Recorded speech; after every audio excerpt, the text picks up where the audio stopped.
بسم اللہ الرحمن الرحیم. ناظرین کرام، آج ہمارے ساتھ محو گفتگو ہوں گی شازیہ رضوان صاحبہ. شازیہ صاحبہ متحرک اور ینگ پولیٹیشین ہیں جن کا تعلق پاکستان مسلم لیگ نواز سے ہے. یہ پاکستان مسلم لیگ نواز کی ممبر ہیں میٹروپولیٹن کارپوریشن راولپنڈی کی، اور اس کے علاوہ PP18 کی پریزیڈنٹ ہیں. میڈم، ہم آپ کو اپنے پروگرام میں خوش آمدید کہتے ہیں. بہت شکریہ. جی میڈم، سب سے پہلے جو ہم سوال کرنا چاہیں گے آپ سے وہ یہ کہ ابھی ریسنٹلی کرونا کے حوالے سے بہت انٹینس قسم کے ملک بھر میں حالات رہے، دنیا بھر میں حالات رہے، تو آپ نے اس دوران میں کس طرح سے ٹائم کو گزارا؟ لاک ڈاؤن کے معاملات تھے، لوگوں کے مشکلات تھیں، پولیٹکس تھی آپ کی، وہ کس طرح سے آپ نے ٹائم گزارا؟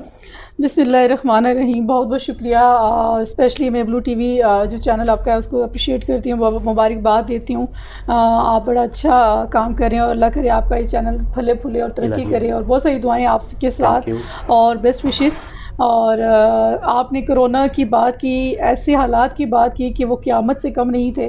ایک ڈر اور خوف میں مبتلا لوگ اس ٹائم، اس طرح کی زندگی ایک مفلوج ہو کے رہ گئی تھی. وہ ایکسپلین سے باہر ہے کہ وہ ٹائم ایسا تھا کہ اپنے فیملی، بچوں کا ایک ڈر اور خوف طاری ہو گیا تھا پورے دماغ پہ، اور ایسے تھا کہ زندگی محفوظ نہیں ہے.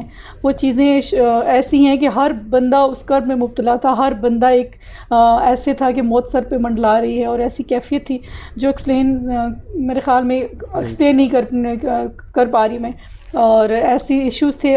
سٹارٹنگ میں تو یہ تھا کہ شاید جب ایسا ہے کرونا جو کنٹرول ہو جائے گا، لیکن جس طرح کی ہلاکتیں پوری دنیا میں لاکھوں کے حساب سے ہوئیں، موت ایسے نظر آ رہی تھی کہ ہر ایک کے بعد دیگر ایک موت کی خبر سن رہے تھے، اور کوئی اپنا محفوظ نہیں تھا، اور اتنی مشکل لائف تھی، اور اپنے بچوں کا ڈر اور طاری ہو گیا تھا، خوف طاری ہو گیا تھا. اور ایسی لائف تھی کہ بالکل ہم باؤنڈ ہو کے رہ گئے تھے، گھر میں بالکل بند ہو کے رہ گئے تھے. لاک ڈاؤن کا نام اتنا خطرناک تھا، سٹارٹنگ میں لگا کہ چند دنوں کا لاک ڈاؤن ہوگا، لیکن جب وہ مہینوں پہ معید ہوا تو بڑا ڈینجر زون میں چلے گئے. سب کاروباری حالات تھے، بالکل متاثر ہو کے رہ گئے. کھانے کے لالے پڑ گئے لوگوں کو. جو غریب تھا وہ غریب تر ہو گیا. بالکل لاک ڈاؤن کا نام ہی ایسا تھا کہ آپ کو سرکل میں بند کر دیا، اور کیونکہ آپ باہر نکلتے ہیں تو آپ کی موت کا خوف تھا، موت کا ڈر تھا کہ موت آ جائے گی، اور نہیں جاتے تو بھوک سے مر جاتے ہیں. بڑے مشکل حالات تھے، اور بڑا کروشل ٹائم تھا. اور اپنے حالات تو یہ بیان اس طرح کروں گی کہ اس ٹائم تو ہم لوگوں نے اپنے آپ کو گھروں میں بند کر لیا. بچوں کو اسکول بند ہو گئے، ہمارے کاروبار بند ہو گئے. حالات تھوڑے ٹائٹ ہونا شروع ہو گئے، ٹینشن طاری ہونا شروع ہو گئی. لیکن جب اپنے سے نچلے لیول پہ، جب نچلے لیول کے نچلے طبقے کے لوگوں کو دیکھا، جس طرح وہ لوگ ان ٹچ ہوتے تھے موبائل پہ، جس طرح اپنی پریشانیوں کو شیئر کرتے تھے، کیونکہ پولیٹیکل ورکر ہونے کے ناطے ہم لوگ کوشش ہوتی ہے کہ ہم لوگ کسی کے کام آ سکیں، کسی کی کوئی پریشانی مشکل حل کر سکیں. کسی کو اللہ تعالیٰ اگر ہمیں ایک ٹائم کی کسی کو کچھ کھلانے کی توفیق دیتا ہے، اللہ تعالیٰ نے اگر ہمیں دیا تو ہم کسی کی کچھ ہیلپ کر سکیں. تو ایسے لوگ ہیں، اور ہمدردی ہر انسان کے دل میں موجود ہوتی ہے کہ کسی نہ کسی کے کام آنے کی. لیکن ہماری پاکستانی عوام جو تھی، محبت کرنے والی عوام ہے. جس طرح آپ کو یاد ہوگا 2008 کا جو زلزلہ تھا، اس میں جس طرح لوگوں نے ایک دوسرے کے ساتھ محبت اور بھائی چارہ شو کیا تھا، اسی طرح کرونا میں لوگوں نے ایک دوسرے کی ہیلپ کی، ایک دوسرے کے کام آنے کی بھرپور کوشش کی. ایک دوسرے کو ہر ممکن ہر کے دروازے پہ ہر کسی نے کوشش کی کہ غریب کے دروازے پہ اس کا راشن پانی کچھ بھی ایسا کچھ امداد پہنچ سکے. تو لیکن ٹائم ابھی تک بھی سنبھل نہیں پا رہا. وہ چیز جو بیک اپ جس طرح ہونی چاہیے تھی وہ نہیں ہو پا رہی. اسی کی وجہ سے ملکی حالات بہت بد سے بدتر ہو گئے، معیشت تباہ ہو کے رہ گئی. ہر طرح سے ہر غریب تر ہو گیا. مطلب غربت کی چکی میں ہر کوئی پس رہا ہے. ابھی بھی کاروباری حالات ابھی بھی اس طرح بہتر نہیں ہو پا رہے جس طرح ایک ٹائم شیڈول مقرر کیا تھا لاک ڈاؤن کے دوران. جس طرح دکانوں کے ٹائم شیڈول تھا، اس طرح کمائی بھی لوگوں کی نہیں ہوئی. تاجر برادری بالکل نیچے چلی گئی. ان کو بڑا خسارہ ہوا. تو کرونا کا لفظ ہی ایسا ہے جس پہ اب میں کہتی ہوں کرونا نہیں جان لیوا جم ہے جس کو موت سے تشبیہ دی گئی ہے. لیکن ابھی موجودہ جو حالات ہیں ایک SOPs کو جب ہم نے فالو کیا, جب انسٹرکشنز آنا شروع ہوگی ڈاکٹرز کی طرف سے انٹرنیشنل طور پہ, تو لوگوں نے بڑا اس چیز کو میں اپریشیٹ کرتی ہوں, پوری عوام نے جس طرح ماسک کو, سینیٹائزر کو, جس طرح اپنے ڈسٹنس رکھا انہوں نے, اور اس کو فالو کرتے ہوئے, اس رول کو فالو کرتے ہوئے کرونا پہ ہم نے کافی حد تک قابو پایا. اور الحمدللہ حالات اب بہتری کی طرف جا رہے ہیں, اور اب عوام بڑی اویئر ہو گئی ہے, کیونکہ موت کا خوف تھا, اور موت کا خوف جب طاری ہوتا ہے تو پھر بڑا کچھ سکھا دیتا ہے. تو میرے خیال میں اب حالات بہتری کی طرف جا رہے ہیں. میری دعا ہے کہ ملکی حالات بھی بہتر ہو, معیشت بہتر ہو, کاروباری حالات بہتر ہوں, تاکہ ہمارے ملک بھی ترقی کرے, ہمارے ملک کی معیشت اوپر جائے, اکانومی اوپر جائے. اور بچوں کی پڑھائی کا بڑا حرج ہوا, ابھی بھی بچے اس طرح نہیں پڑھ پا رہے, بچے ریورس ہو کے رہ گئے. بچوں کی جو گرومنگ تھی مینٹلی طور پہ اس طرح نہیں ہو پائی, آن لائن کلاسز ہوتی رہی ان کی, لیکن وہ اس طرح بچے آگے نہیں بڑھ پائے. تو یہ ایک ٹینشن ابھی بھی طاری ہے. ابھی اس طرح چیز دوبارہ سے ریگولائز ہونا شروع ہوئی ہیں, لیکن وہ بیک اپ جو ہم لوگوں نے خلا بیچ میں ہو گیا وہ پر کرنا ابھی اتنی آسان نہیں ہے. تو اللہ کرے حالات بہتری کی طرف جائیں. میڈم, موت کا خوف اور وبا کا ڈر, اس ماحول میں آپ رہیں, ہم اس ماحول سے اب آپ کو نکالتے ہیں اور ایک اچھی سی بات کرنے کی کوشش کرتے ہیں.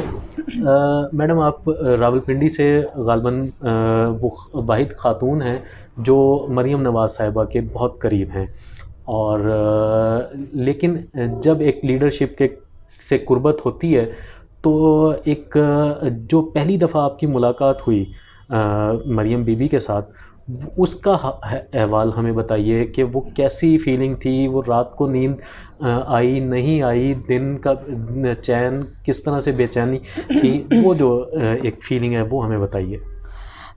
یہاں بات آ گئی میری قائد کی. جی, میری لیڈر جو ہیں وہ میری آئیڈیل ہیں, میری باس ہے, میری مینٹور ہیں. میں نے آج جو کچھ سیکھا انہی سے سیکھا, میں ان سے بہت زیادہ انسپائر ہوں, اور ان کی جو محبت تھی وہ مجھے آگے بڑھنے کا جذبہ دیتی رہی. ان کی جو پہلی ملاقات تھی وہ ایکسپلین کرنے کیسے کروں, وہ بڑی عجیب سینیریو تھا وہ, کہ مجھے واقعی رات کو نیند نہیں آئی, اور مجھے تھا کہ صبح میں نے 11 بجے مریم باجی سے ملنے جانا ہے, اور چودھری منیر ہاؤس میں وہ آتی ہوتی تھی, اس ٹائم سب ورکر سے ملتی تھی. تو اس ٹائم رات کو جب مجھے پتہ چلا کہ صبح میں نے وہاں پہنچنا ہے, تو لیکن اس ٹائم جب میں نے اپنے ہسبینڈ کو بولا کہ میں نا مجھے بکے چاہیے, میں ان کو بکے دینا ہے. تو میرے ہسبینڈ نے کہا کہ اس ٹائم تو بکے نہیں ملنا, اور یقین کریں واقعی اس ٹائم مارکیٹس بند ہو چکی تھی, اور اتنی مشکل سے مجھے ایک عدد کوئی بکے ملا, اور میں نے اسی کو بھی غنیمت جانا, اور گاڑی کی ڈگی میں رکھا کہ صبح میں نے مریم باجی سے ملنا ہے. اور میں صبح ارلی مارننگ, رات کو تو پھر نیند آئی نہیں, لیکن اٹھ کے بیٹھ کے تیار ہونا شروع ہو گئی کہ آج میری لیڈر سے میری ملاقات, اور یقین نہیں آ رہا تھا کہ میری آنکھوں کو کہ میں مریم باجی کو بائی فیس سامنے دیکھ سکوں گی. اور وہ سین ایسا تھا کہ جب فرسٹ ملاقات ہوئی تو میرے ہاتھ پاؤں کانپ رہے تھے اور پسینے آ رہے تھے ہاتھوں میں, اور جب میرے سامنے آئی تو مجھے ایک دم آ کے, جب مجھے نہیں پتا چلا, لیکن جب میں ان کے ہال میں بیٹھی تھی, اچانک ہم سارے بیٹھے ہوئے تھے, تو ایک دم مریم باجی کے دروازے کے سامنے میں بیٹھی ہوئی تھی. تو جیسے ہی وہ سامنے آتی ہے تو میں ایسے شاکڈ ہو جاتی ہوں کہ یہ مریم باجی ہیں, یہ مریم نواز شریف صاحبہ ہیں. میں کھڑی ہو کے ان کا ہاتھ چومنے لگ جاتی ہوں, وہ سلام کرتی ہے تو میں ان کا ہاتھ چوم رہی ہوتی ہوں, تو میں کہتی ہوں ماشاءاللہ گارجس. میرے منہ سے جو الفاظ تھے وہ شاید عجیب قسم کے تھے, اور جس طرح انسان نروس ہوتا ہے وہ الفاظ نہیں کر رہے تھے. تو مریم باجی اسمائلنگ فیس کے ساتھ اندر آئیں, انہوں نے سب کو بڑا پیار سے حق کیا, بڑا پیار محبت سب لیڈیز کو دیا, اور بڑی تصویریں اور وہ چیزیں جب وہ کیں تو وہ پھر وہ چیز مجھے انسپائر کرتی گئی. اور جب میں ان کی اس بیہیویئر سے اتنا امپریس ہوئی کہ نیکسٹ جو ملاقات تھی میری وہ میرے لیے بڑی آسان ہوگی. اور پھر ملاقاتوں کا ایک مریم باجی کے ساتھ جو سلسلہ سا وہ طویل سے طویل تر ہوتا گیا. مطلب اتنی ملاقاتیں ہائی لیول کی, اور اتنی ملاقاتیں جلسوں کی, اتنی ملاقاتیں پورے ایونٹس کی وہ ہوتی گئیں.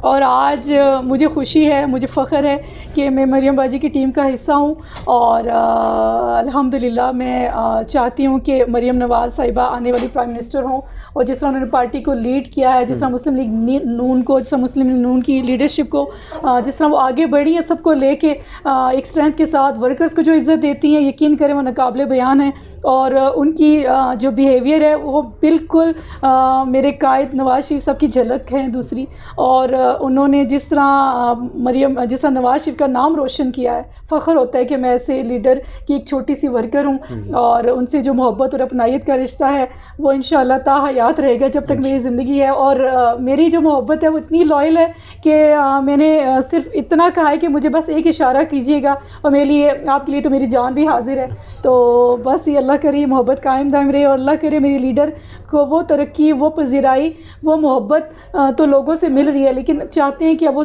پریکٹیکل طور پہ اب وہ گورنمنٹ میں آئیں تاکہ ہم جو محبت ہے وہ ڈیلیور آسانی سے ہم عوام میں کر سکیں۔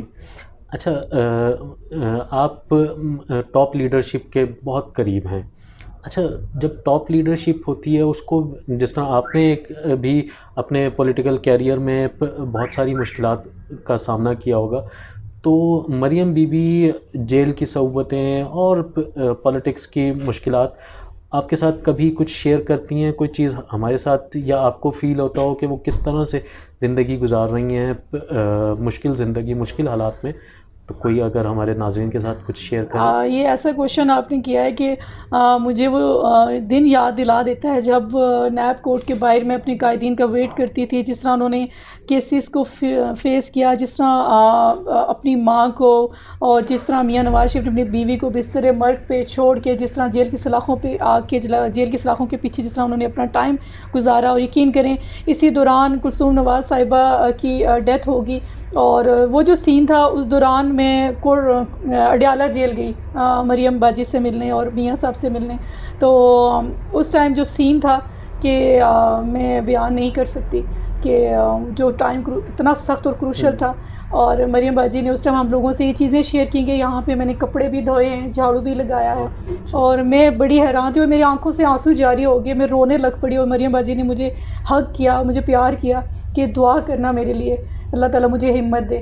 تو جب لیڈرشپ کے ساتھ یہ چیزیں ہو رہی ہوتی ہیں تو ورکر بیچارہ کمزور ہوتا ہے کہ ایسا کیا کرے اپنے لیڈر کے لیے، اپنے لیڈر کو مضبوط کرنے کے لیے، لیکن مجھے فخر ہے اتنا کچھ برا ہوا میرے قائدین کے ساتھ، اور یقین کریں وہ ڈٹے رہے صرف اپنی عوام کے لیے، ہم لوگوں کے لیے۔ اگر وہ لنڈن میں رہ کے اپنی ماں کے پاس بھی وقت گزار سکتی تھی، لیکن انہوں نے عوام سے، اپنے ورکر سے محبت کا جو اظہار، جیلوں کی سلاخوں کے پیچھے جو ٹائم گزارا ہے، ہمارے لیے تو ہمارا فخر ہے، ہماری لیڈرشپ، اور انشاءاللہ مجھے امید ہے کہ ان کی جو محنت ہے، ان کی جو یہ کروشل ٹائم ہے، یہ رنگ لائے گا، اور محنت کبھی بھی رائیگاں نہیں جاتی، کیونکہ جب آپ اسٹرگل کر رہے ہوتے ہو تو آپ کو مشکلات کا سامنا ہوتا ہے، اور اوبویسلی میری لیڈر ایک عورت ہونے کے ناطے بڑی زیادہ مشکلات کا سامنا رہا، انہوں نے جیلیں کاٹی، پوری فیملی نے اس چیز کو فیس کیا، اور لیکن یہ ہے کہ وہ ہمت نہ ہارنے والوں میں سے ہیں، نہ ڈر بے بات لیڈر ہے میری، مجھے فخر ہے مریم نواز میری لیڈر ہیں،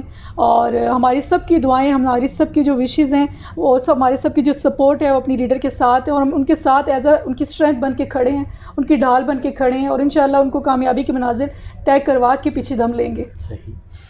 میڈم، ریسنٹلی آپ کو ایک ہاؤسنگ سوسائٹی نے اپنا برانڈ امبیسڈر بنایا، پارک ویو ہاؤسنگ سوسائٹی نے، تاج ریزیڈینشیا نے، تو یہ جاب تو ایک سلیبریٹی کی ہم نے عموماً دیکھی ہے، تو آپ پولیٹیشین ہیں، اس کو کس طرح سے کیری کریں گی اور کس طرح سے اس کو ایگزیکیوٹ کریں گی، تھوڑا سا بتائیے، اور یہ کس وجہ سے ایسا ہوا؟